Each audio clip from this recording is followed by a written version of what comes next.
Hello, welcome to November 2020. It's the 1st of November today, whenever you're watching this, and as a nation, certainly in England, we're about to, in a few days, go into another month of staying at home. Not quite the same kind of lockdown we experienced in March, April, and a couple of months after, but certainly something we were all hoping would not happen. I hope you're okay. I hope that this isn't too fearful or worrying a time for you, but if it is, I hope that these videos and connection to our life through the church, whether you're part of our life or not, is a helpful thing for you. So I'm Rory, I'm the Methodist minister in Haxby and Wigginton, and today I'm going to spend a few minutes just reflecting on the gospel reading set for today that we'll be looking at in a little while when we gather on Zoom, those of us who want to do that. It's from Matthew chapter 23, it's the first 12 verses.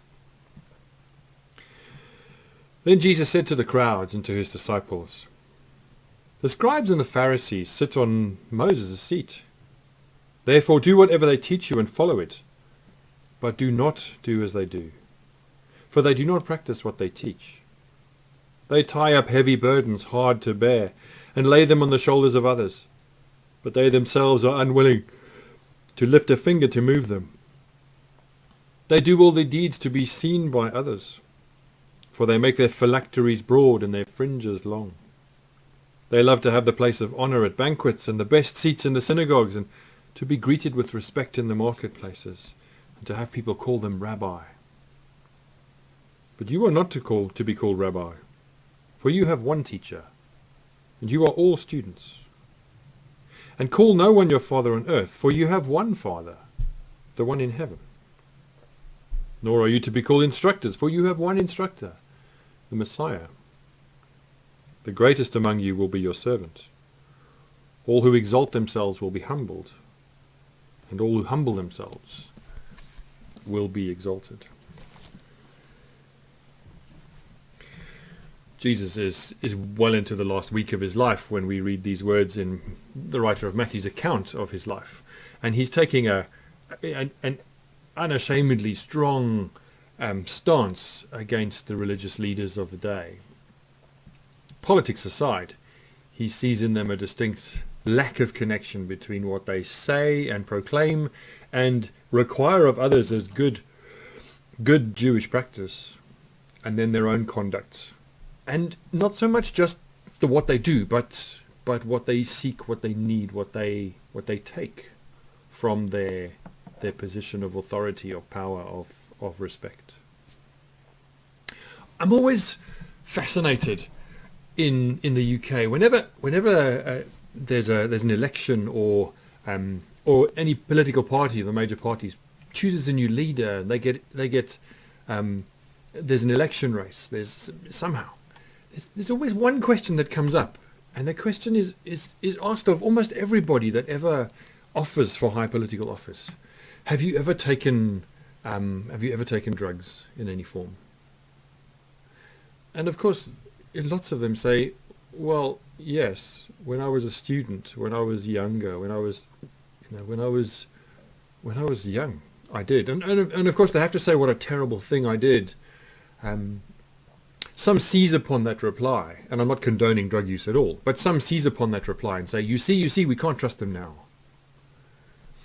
And I think part of the wisdom of this passage is about what you see in your leaders, but it is also about the equality of our traveling as we learn and grow, as we become, hopefully, those of us who would use the language of Christian followers of the way of Jesus, followers of the way of life, the way of being, the way of relating that is the life of a Christian.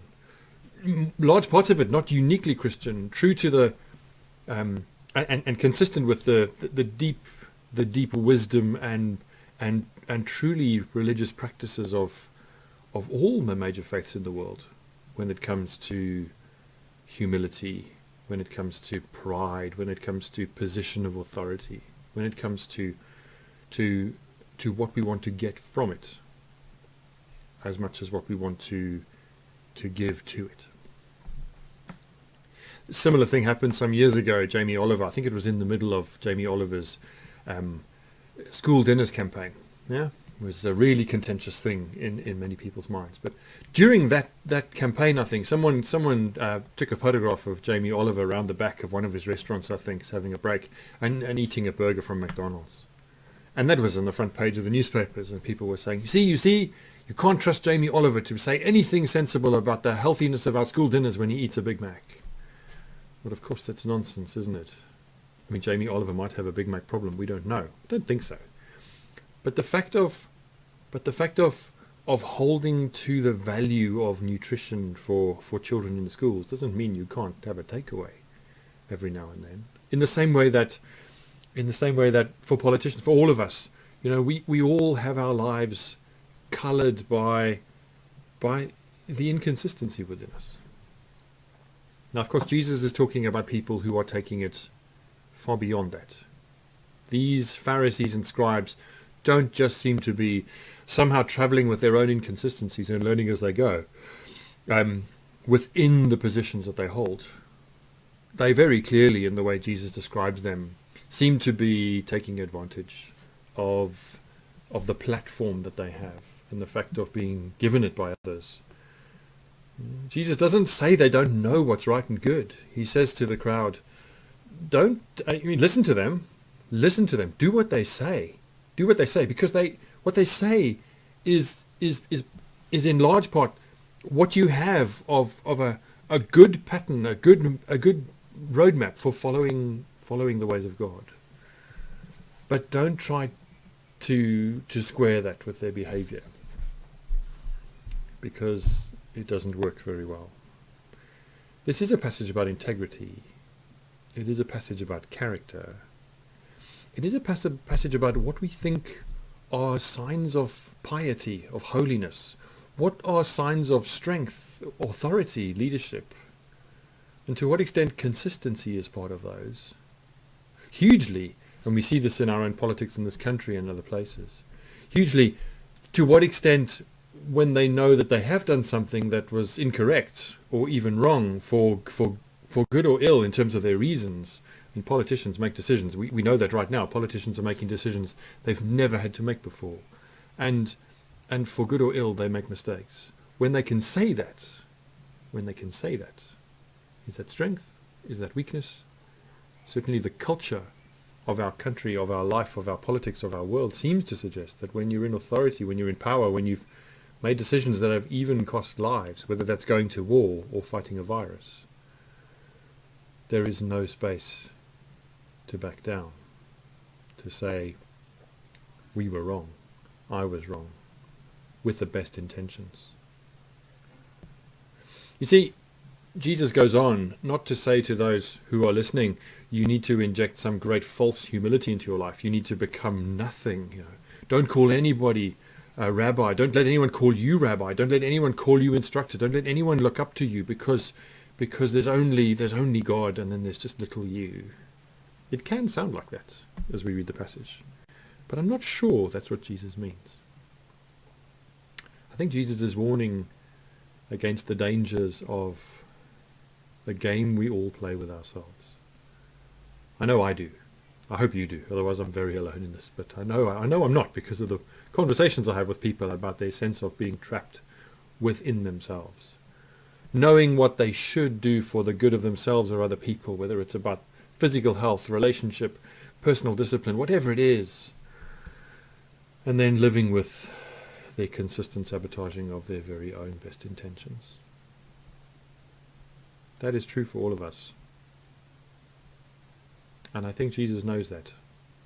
And he is not saying to the Pharisees, how dare you ever have made any mistakes? How dare you ever have got it wrong? He's saying to them, how dare you be so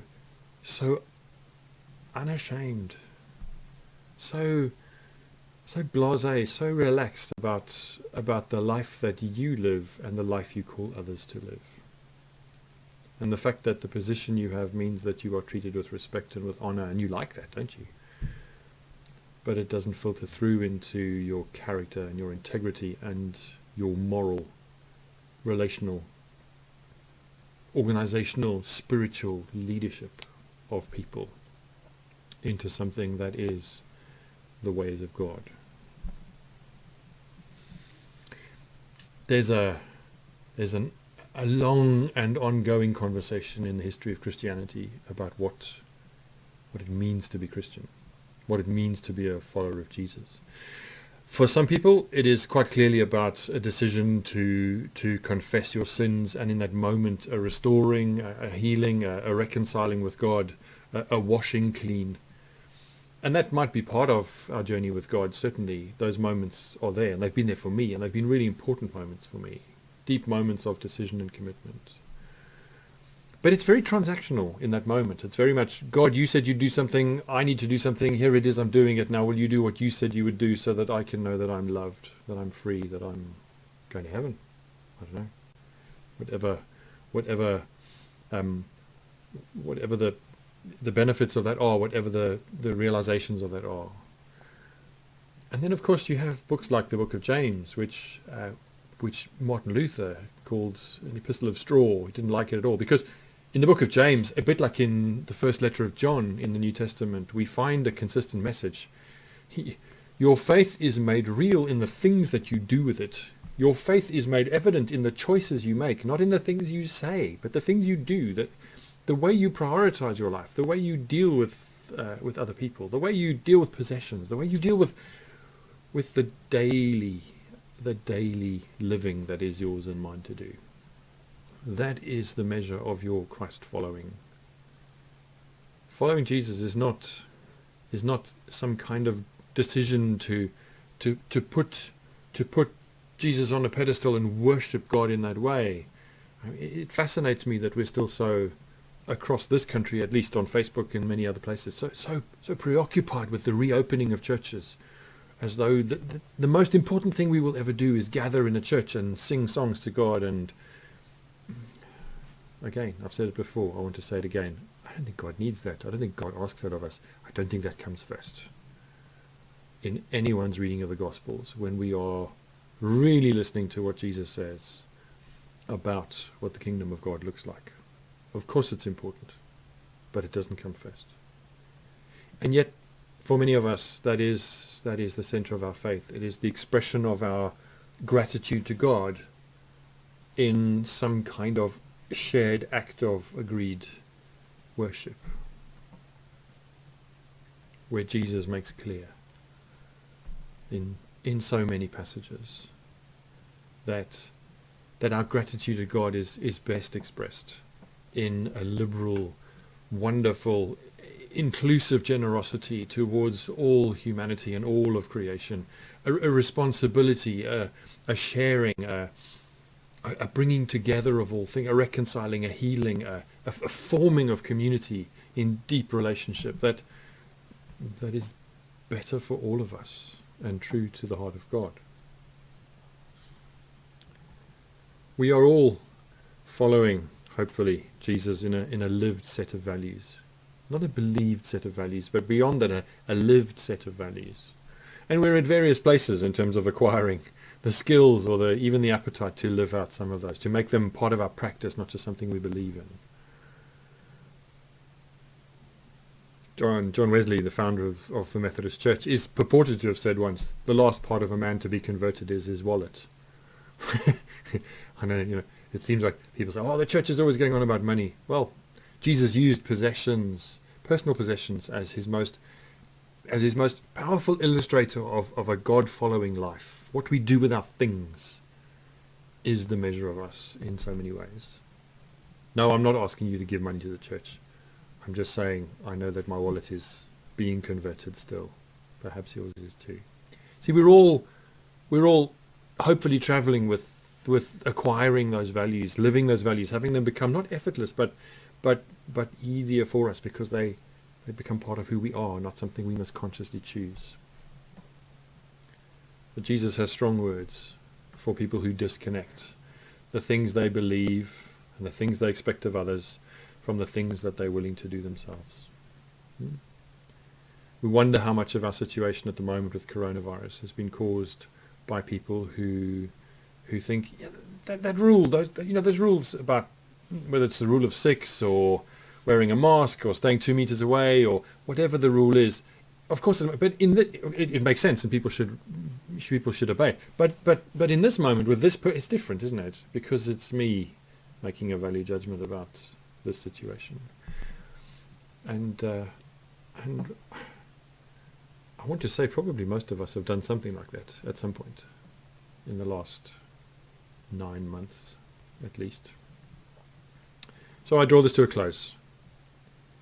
Jesus has no problem anywhere in Scripture with people who are busy learning what it means to know that they are loved, and then to do what they can to love other people, to trust that they belong, and then to find ways of inviting others to belong and expressing belonging across borders and boundaries and nationalities and faiths and in all kinds of ways. Jesus has no problem with people who are on their way. But he has a consistent problem with people who think they've arrived, or who think that they're walking on a different path because of who they are, and the normal rules don't apply. And whatever way that speaks to you, whatever way that maybe humbles you, whatever way that maybe makes you angry today about the way that perhaps some of our leaders and leaders in the world are behaving around the coronavirus, the inconsistencies we see and hear in at least our leaders' ability to be humble in the way they lead us through this, learning as they go. Maybe there's something for you and I to take away from this. What does God need from you today? Well, God asks you and I to be as consistent as possible, to follow through on what we believe and try and make it part of who we are and what we do. And that is essentially the task of following Jesus. And that is why we gather as a church, to help each other do that. We say thank you to God in the process. We sing songs that are good for us. We drink coffee and tea and we chat. But we are together to help each other to do the work of growing into love in every practical way. I hope you have a gentle day. I hope you have a peaceful day. And I hope that this next month, if you live in England, is not going to be too hard for you. And if it is going to be hard for you, if it is at any point, then please be in touch. And we'll see as a congregation, as a church, or maybe just me as a minister, or someone that I trust, that I could ask to be in touch with you, how we can just listen and be alongside you. God bless you.